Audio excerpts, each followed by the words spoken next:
Bonjour à toutes et à tous et bienvenue dans cette nouvelle vidéo spéciale interview. Aujourd'hui, je suis avec Camille Benz, qui est lithothérapeute médium, mais aussi écrivaine. Camille, salut. Salut Loïc. Comment est-ce que tu vas? Je vais bien, merci, puis toi? Bah écoute, je vais très bien. Alors Camille, la première question de cette interview, ça fait combien de temps que tu travailles avec les pierres naturelles? Alors, officiellement, ça fait bientôt 5 ans, depuis que je vais vers l'Aigle Carmant en 2019. Mais je pense que c'est une passion qui est déjà venue me chercher quand j'étais toute petite, notamment vers mes 4-5 ans, où j'ai vraiment découvert l'énergie des pierres pour la toute première fois. Wow, c'est magnifique. Et qu'est-ce qui s'est passé dans cette date-là pour que tu dises, bon ben, je vais en faire mon métier, quoi, finalement? Ouais, alors c'est une histoire assez chou, assez drôle. Nous étions en famille dans un parc d'attractions en Allemagne. Et à la sortie d'une attraction, il y avait une sorte de grotte, un peu style grotte de minéraux. Il y avait plein de petites lumières un peu partout dans les murs, vraiment la décoration très féerique autour des minéraux, hein. Et du coup, mon œil a tout de suite été attiré vers une pierre, l'œil de tigre. Je ne savais pas à l'époque, ça s'appelait comme ça, hein. Une pierre un peu brune, un peu striée dans les brins, une pierre très masculine. C'est une pierre de vitalité, une pierre d'ancrage, donc qui ne correspondait pas du tout à mes besoins de l'époque, moi qui étais déjà assez vive. Et puis mon père m'a acheté cette pierre, et la première fois que je l'ai vraiment tenue entre mes mains et que je me suis concentrée autour de cette pierre, de ce minéral, j'ai eu des énergies qui sont remontées, des picotements, des chaleurs, des informations, des messages, des choses que je ne pouvais pas vraiment expliquer à cet âge. Puis c'est avec ma tante que j'ai compris comment fonctionnait vraiment cette énergie autour des minéraux. Elle m'a enseigné un peu la base de la lithothérapie, hein, un peu de façon amatrice, mais ouais, c'est vraiment elle qui m'a motivée à me mettre sur le chemin des minéraux, à acquérir mes prochaines pierres, à continuer un peu le chemin. Donc finalement, un grand merci à ta tante, hein, qui t'a ouvert la voie, ouais, hein, on peut dire ça. Oui. Ouais. Et alors, peu de temps après, tu as découvert la médiumnité. Oui, alors ça a été un peu plus tard quand même, c'était aux alentours de mes 20 ans. Donc pendant très longtemps, j'ai eu cette énergie avec les pierres sans vraiment comprendre, comment dire, ce lien un peu mystique qu'on pouvait accorder aux pierres. Ouais. Et aujourd'hui, je peux dire que les minéraux font partie à part entière de ma pratique de la médiumnité. Ouais. D'accord. Et il y a un mot pour ça, hein, quand on est médium et qu'on pratique la lithothérapie. Ouais, alors il y a un mot un petit peu cliché, un peu new age, hein, c'est un peu une étiquette, on appelle ça la lithomancie. D'accord. Pour moi, la lithomancie, c'est rien de plus qu'une forme de psychométrie. Alors, qu'est-ce que c'est la psychométrie? C'est l'art médiumnique de reconnaître l'énergie, les mémoires, les informations qui sont stockées dans un objet. D'accord. Voilà. Par exemple, si là je te donnais par exemple, imaginons cette pierre ici, et que j'avais vécu pas mal d'informations, enfin d'expériences avec elle, le but du lithomancien ou le pratiquant en psychométrie serait de prendre cette pierre dans les mains et de recevoir ce que la pierre veut nous dire. D'accord. Voilà. Donc typiquement, j'ai une anecdote assez intéressante à rigoler à ce sujet, enfin rigolote, assez spéciale, hein, pour illustrer un peu la chose. J'ai une jeune cliente qui est venue il n'y a pas longtemps acheter une jade de Chine, un jade de Chine pardon, en boutique, car elle avait des petits soucis d'ordre familial, voilà, des tensions, des disputes, un divorce notamment. Du coup, là c'est vraiment la lithothérapeute, hein, qui a parlé. Je lui ai vendu une pierre en fonction de ses vertus. Quelques temps après, elle est revenue avec cette pierre. Elle m'a demandé si je pouvais juste la nettoyer, regarder un peu comment elle se sentait, cette pierre. Donc je l'ai prise dans la main, et là tout d'un coup, j'ai eu cette image de cette pierre qui volait dans la pièce et qui venait se fracasser contre un mur. D'accord. Voilà, donc l'apparence était parfaite, hein, donc elle était lisse tout autour, mais dedans, la pierre me disait j'ai été touchée, j'ai été marquée. Donc par là, j'ai senti qu'il y avait une énorme détresse psychologique. Voilà.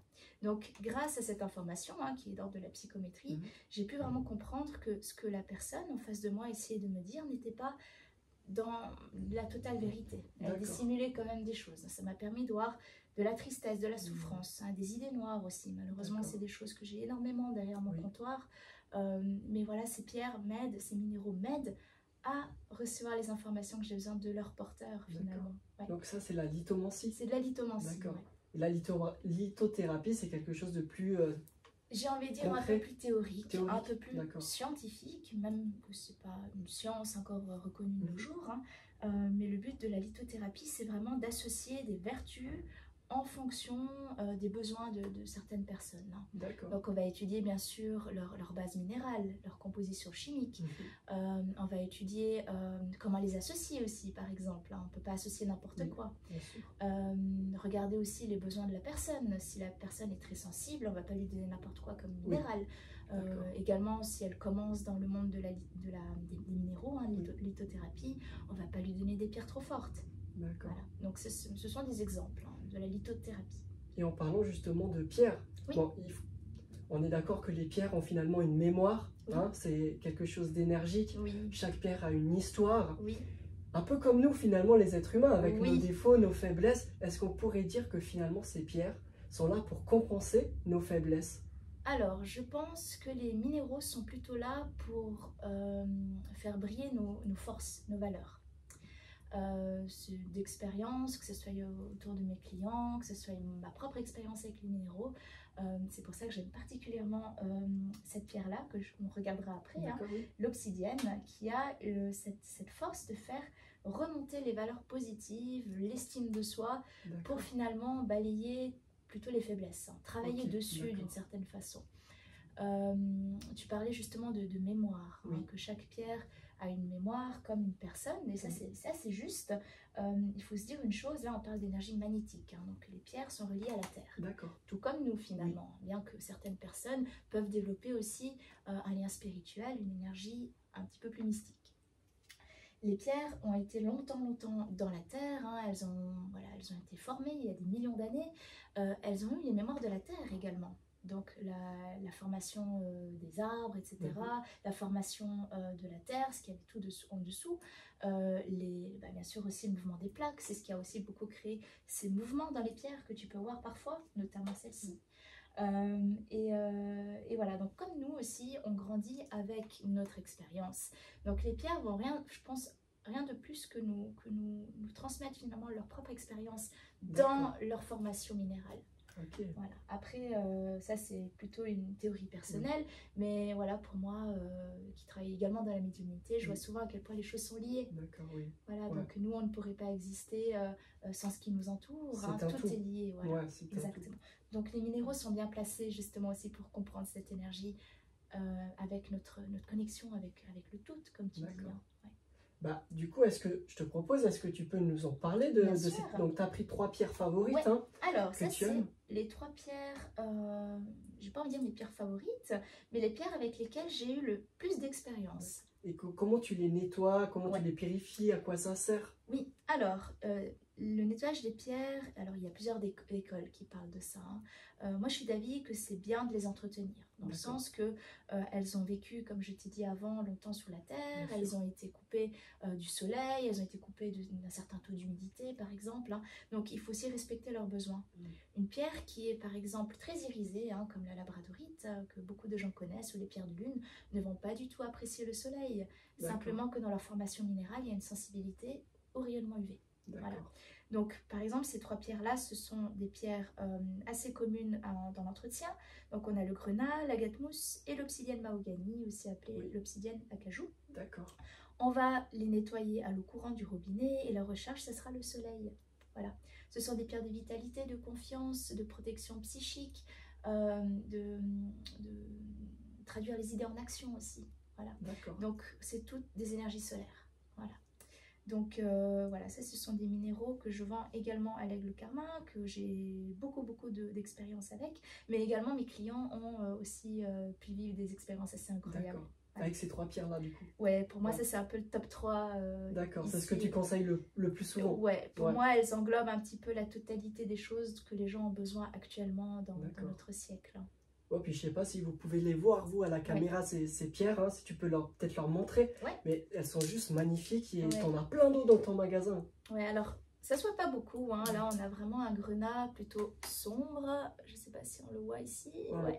Il est assez dense, hein. Donc là, on est vraiment sur sur une pierre de vitalité, d'ancrage. Toutes les pierres de vitalité d'ancrage, elles sont assez denses. Hein. D'accord. Les hématites, par exemple, aussi, D'accord. qui ressemblent un peu à du plomb. Voilà. Ensuite, on a l'obsidienne mahogany, l'obsidienne acajou, voilà, qui est comme ça, un petit peu tacheté de noir et de rouge. Je ne sais pas si on voit bien. Voilà. Et après, on a l'agate mousse. Qui est plutôt vert. Qui est plutôt verte. Et ce qui est intéressant, c'est là, on ne le verra pas, mais c'est une pierre, si on la place devant un faisceau de lumière. Elle est transparente. Elle est transparente, c'est magnifique. Et on verra également toute la mousse à travers. Wow. Ouais. Ah, du coup, c'est vraiment quelque chose qu'il faut venir voir au magasin, finalement, chez ces Aigles Carmin. Hein, c'est magnifique. Après, il faut se dire aussi une chose, les minéraux, il ne faudrait pas se baser uniquement sur le plan esthétique. Pour moi, un minéral, comme on l'a déjà dit plusieurs fois jusqu'à présent, c'est un composé chimique, un composé de mémoire de la Terre en fonction de différentes régions du monde. Par exemple, ces obsidiennes mahogany, on les trouvera seulement dans certaines régions des États-Unis. Celle-ci vient d'Autriche, de la région du Tyrol, par exemple. Voilà. Chaque pays a une énergie différente, donc forcément formation chaque pierre rocheuse, des montagnes, des volcans, des mers, des océans, du désert aussi, hein, le jaspe mochaïte, le jaspe du désert, on le retrouvera uniquement dans le désert.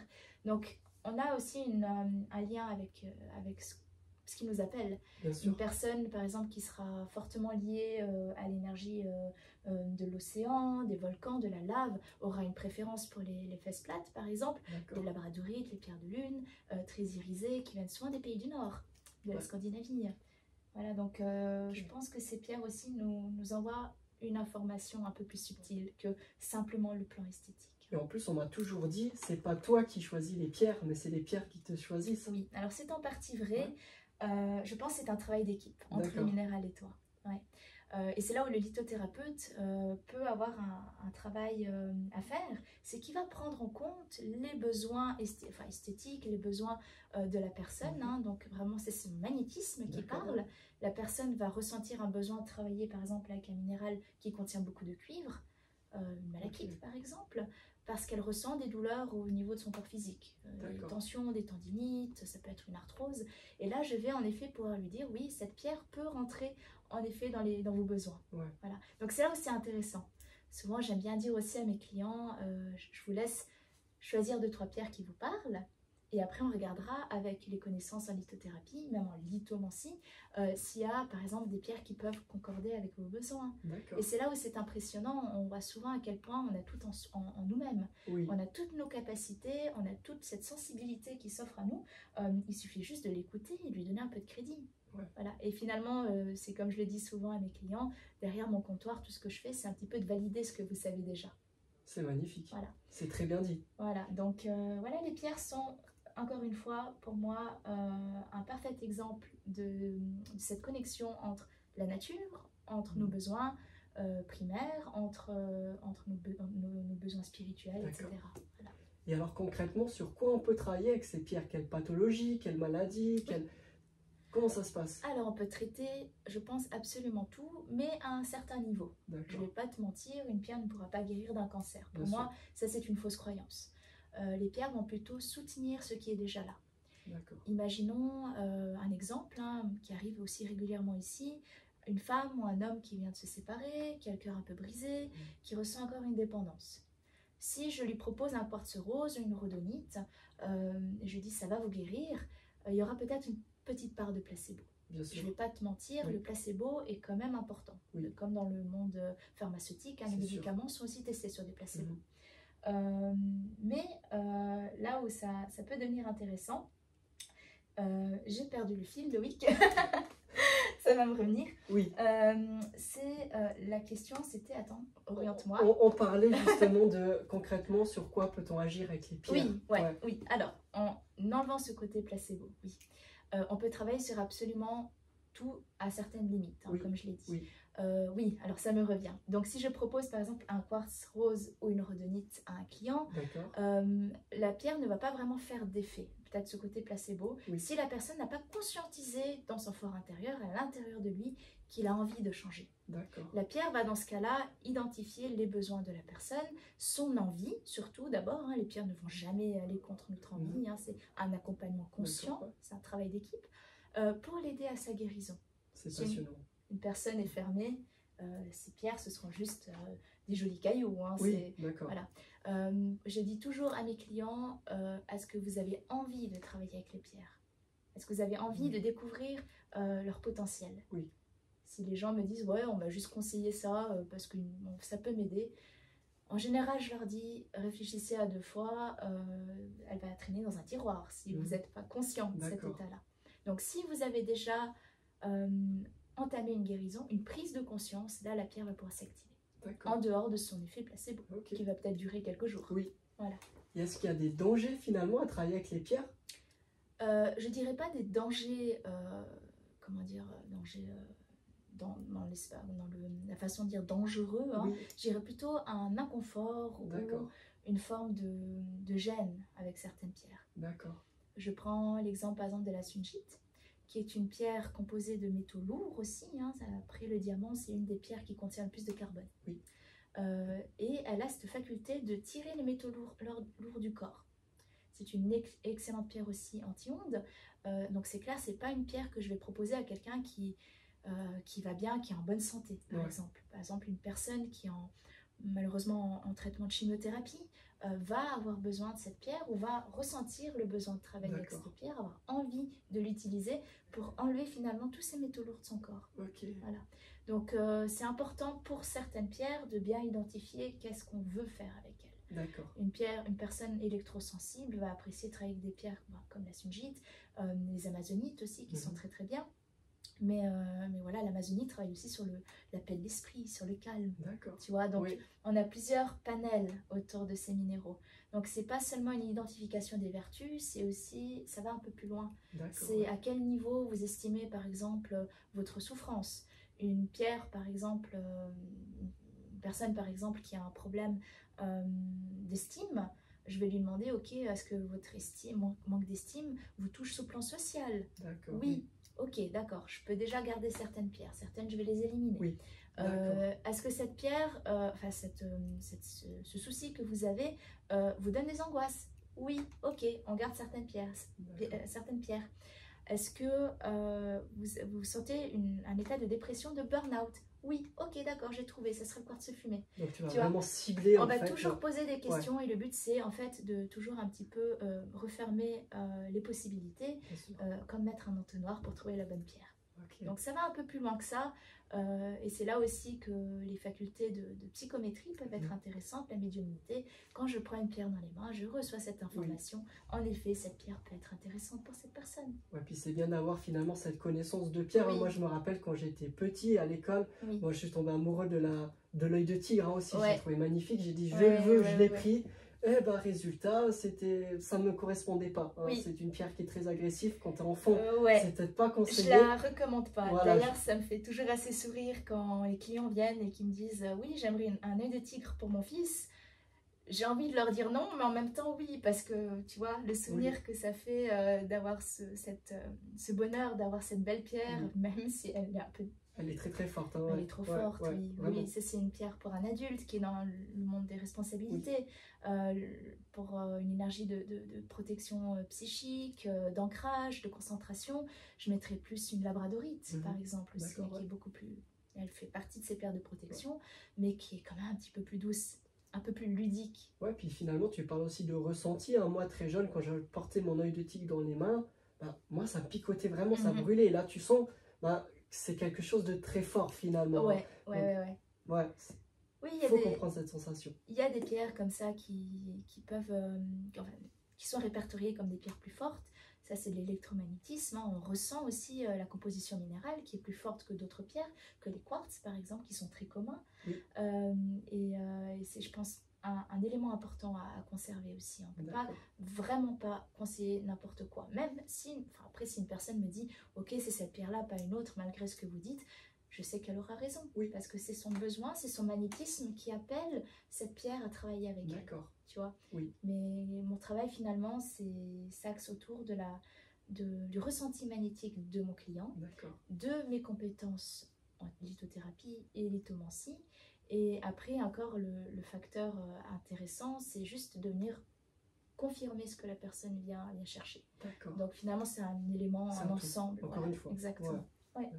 Mais ça se fait aussi un peu, j'ai envie de te dire, au feeling. Il n'y a pas de protocole. D'accord. Dans le sens, quand quelqu'un vient en magasin, ça sera toujours différent. Ouais. Ça sera toujours en fonction de différents besoins, différents styles de vie, différentes croyances, une autre éducation qui a fait que, oui, alors on va croire à fond hein, l'énergie des pierres, ou alors pas du tout. Pour moi, c'est un peu des bêtises. Quoi. Donc pour moi, je dois vraiment, tu vois, toujours un peu orienter, recentrer ce que le client a besoin et lui apporter finalement la plus belle version de mon expérience avec les minéraux. Voilà, c'est une invitation que je fais ici. C'est pas dans l'obligation de te dire cette pierre va t'aider à trouver l'amour, tu verras. Non, ça, il faut faire très attention. Je sais qu'il y a aussi beaucoup de vendeurs de pierres qui jouent avec ça. Et pour moi, c'est important de remettre un peu l'église au milieu du village. Hein, de dire c'est un accompagnement, encore une fois. Ça ne va pas changer ta vie considérablement. Hein. C'est une aide. Voilà, exactement. Les gens qui me disent oh, je porte pas ma pierre aujourd'hui, je me sens toute nue, j'ai un accident de voiture, je me sens pas bien. J'en ai déjà vu. Et là, ça pose un problème. On n'a plus envie de travailler avec une pierre, on a le besoin de travailler avec elle. Et sans notre pierre, on se sent tout d'un coup démuni. Il faut reprendre notre force intérieure. C'est ça, récupérer son pouvoir personnel. C'est important de savoir dire stop au bout d'un moment, que ce soit avec les minéraux, n'importe quoi. Beaucoup de gens, par exemple, j'ai parlé des cartes de tarot avant, il faut régulièrement des tirages d'oracles, de tarot pour savoir un petit peu où aller, comment s'orienter dans leur vie. Mais on oublie qu'on a notre libre arbitre qui est très important. Voilà, donc voilà, ce sont des aides. D'accord. Voilà, des accompagnements. Donc Amy, on est déjà à la fin de cette interview, mais je ne peux pas te dire au revoir sans parler de ta boutique qui est quand même juste magnifique. Hein. Faut le rappeler, il y a des pierres qui sont juste magnifiques. On trouve des colliers, des bracelets, des cartes de chamanisme, il y a de l'encens. Il y a vraiment, c'est vraiment complet, il y a pour tous les goûts, pour tous les styles. C'est juste magnifique, ça vaut le coup d'œil. Et alors je crois que tout est fait artisanal. Oui. En tout cas, toute la partie encens, toute la partie, bonne partie des fournitures, des encensoirs, des calices, des choses que vous pouvez trouver chez moi, hein, mais également toute la partie bijoux. Et c'est vraiment cette partie-là où j'ai décidé de miser un maximum sur l'artisanat. D'accord. Donc aujourd'hui, je travaille avec à peu près une trentaine d'artisans de différentes régions du monde, plutôt axé dans les régions du Nord par contre, hein, c'est un peu plus mon style de boutique. Je pense que chaque boutique ésotérique ou spirituelle a une connexion avec une énergie. Pour moi, c'est vraiment l'énergie plus brute du Nord. Quelque chose d'un peu plus... j'ai pas envie de dire dans la douceur, tu vois, beaucoup de boutiques proposent des choses très angéliques et tout. C'est pas que je suis contre ça, pas du tout. Hein. Pour moi, j'ai juste envie de donner quelque chose de plus proche de la nature, du côté brut, du côté un peu plus authentique et direct, franc. Donc mon artisanat est aussi un petit peu basé autour de ça. Donc bien sûr, toutes les pierres qui sont sélectionnées pour mes bijoux, pardon, sont fair trade. Et ça, je pense que c'est important aussi de le mentionner. De nos jours, beaucoup de vendeurs négligent cette partie fair trade. D'accord. Voilà. Et c'est quoi ça, cette partie? Alors, c'est le fair trade, pour moi, si je peux te l'expliquer brièvement, c'est le côté éthique du travail avec les minéraux, l'extraction éthique des minéraux. Donc, on va bien sûr payer à salaire équitable les personnes, les gens qui vont travailler dans les gisements, que ça soit aussi éviter de surexploiter les gisements, pour éviter en fait de créer un dysfonctionnement aussi dans la nature, des glissements de terrain, etc. Empêcher la déforestation, très important. Beaucoup de gisements se trouvent sous la terre, donc on va éviter de détruire la nature au profit des minéraux. Donc on le fait vraiment finalement en confiance. En conscience. En conscience, ouais, exactement. Voilà. Donc, tous les artisans qui travaillent pour moi, également toutes les pierres que vous trouvez à l'Aigle Carmin sont des pierres certifiées Fairtrade. D'accord. Voilà. Bon, puis, on a parlé de ton magasin qui est juste magnifique. Hein. Où c'est qu'on peut te trouver? Où c'est qu'on peut te contacter si des auditrices, auditeurs souhaiteraient venir à ta rencontre? Oui, alors je me trouve actuellement à la rue de l'Église 2 à Sion. Et j'ai également un site internet où vous pouvez découvrir toutes mes prestations, ainsi que toute l'histoire, un petit peu aussi l'identité de mon magasin. Que j'ai plus envie de qualifier comme concept. Parce qu'on n'est pas juste dans la vente. Je pense que 80% de mes clients viennent d'abord pour un conseil. Viennent d'abord pour une expérience. Et je pense que c'est important de valoriser ce plan-là plutôt que le côté purement boutique-vente. bon, c'est une boutique hein, Oui, sur, oui, sur le plan de ce que ça représente, mais je pense que c'est important aussi de remettre l'humain à sa place dans cette... Donc tu es vraiment très proche de tes clients. Bien sûr. Ouais. D'ailleurs, 80% de mes clients sont des clients réguliers. Et voilà, après c'est beaucoup de bouche à oreille, etc. Oui. Mais ouais, c'est vraiment pour moi une clientèle plutôt d'habitude. D'accord. Bon, puis ce lien de site internet hein, sera mis sous la vidéo. Ouais. Ton contact aussi avec la rue de ta boutique. Hein, c'est important que tout le monde sache où tu es. Camille, tu as écrit aussi un livre. Hein, tu es... Oui. Sur quoi ça parle ce livre justement? Alors ce livre vient d'être envoyé à l'éditeur, donc regardez un peu comment ça évolue maintenant. Mais oui, il y a un livre qui a été écrit dans le courant du mois de septembre-octobre passé. C'est une autobiographie à récit anecdotique. Donc je vais expliquer un petit peu mon cheminement, ma découverte dans la médiumnité, des anecdotes avec mes clients, que ce soit ici en rendez-vous dans ma salle de consultation. Voilà, toutes ces informations qui mettent en avant finalement le magnifique lien qu'on peut avoir avec le monde spirituel. Et quand est-ce que sera disponible ce livre? Alors, je ne peux pas encore te dire avec certitude, j'ai pas encore de date, c'est des rendez-vous avec les éditeurs, etc. Mais pour l'heure, je pense qu'on peut l'estimer entre avril et mai. Bon, du coup, ça vaut le coup de le lire quand même. Hein. Oui, on verra comment il sera édité. Je l'aurai sans doute aussi au magasin, bien sûr, et puis il sera disponible dans les librairies.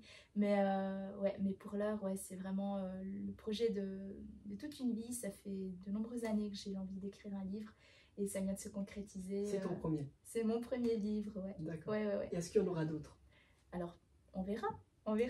Ouais, j'ai beaucoup apprécié en tout cas écrire ce livre, cet ouvrage, et je pense qu'il pourra aider les gens aussi à récupérer leur part de pouvoir personnel. Et puis, je pense que ce livre, c'est un peu ta façon d'être, hein. Ça va être expliqué de façon simple aussi, je pense, efficace. Simple, oui. Pour moi, ce ne sera pas du tout un livre que j'ai envie de mettre comme... J'ai pas du tout eu envie de faire des leçons de morale, dans le sens que... il faut penser ci, il faut faire ça, la médiumnité c'est ça, c'est pour ce type de personnes. Non, si tu as envie de faire de la médiumnité, si tu as envie de travailler avec les pierres, si tu as envie d'explorer un petit peu cet univers, il sera fait pour toi. Pour moi, la première chose qui fait qu'une personne est efficace dans sa spiritualité, c'est son envie et sa conscience spirituelle. Donc c'est un partage. C'est un partage, loin, très loin de cette forme de mode aujourd'hui aussi qui existe. Hein. Le New Age, ça fait des années que ça existe, mais j'ai remarqué que depuis le Covid, c'était de plus en plus présent ces croyances qu'une pierre peut te guérir, qu'un rituel va faire ci, va faire ça.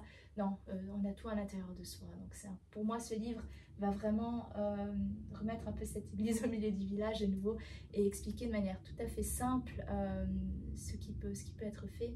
Parce que mon histoire est simple finalement, elle n'a pas de chichi. Pour moi, j'ai voulu vraiment mettre en avant un récit tout à fait honnête et authentique de qui je suis. Après, je suis consciente aussi que certaines choses ne vont pas plaire à tout le monde. Je critique un petit peu quand même le monde de la thérapie, mais il faut que ça reste une vocation, il faut que ça reste une envie. Pour moi, un thérapeute vient amener quelque chose en plus, sans pour autant changer la vie ou le mode de fonctionnement de la personne. Il viendra juste valider quelque chose. Ça sera toujours sous forme d'invitation, jamais sous forme d'obligation. Et c'est sur ces jolis mots qu'on va terminer cette interview. En tout cas, merci beaucoup Camille pour accorder un peu de temps pour cette interview. Merci à toi Loïc. Ça m'a fait très plaisir, vraiment. Merci. Chères auditrices, chers auditeurs, cette vidéo est malheureusement terminée, mais on se retrouve très prochainement pour d'autres vidéos dans Spécial Interview. D'ici là, je vous souhaite le meilleur et on se retrouve tout bientôt. Bye bye.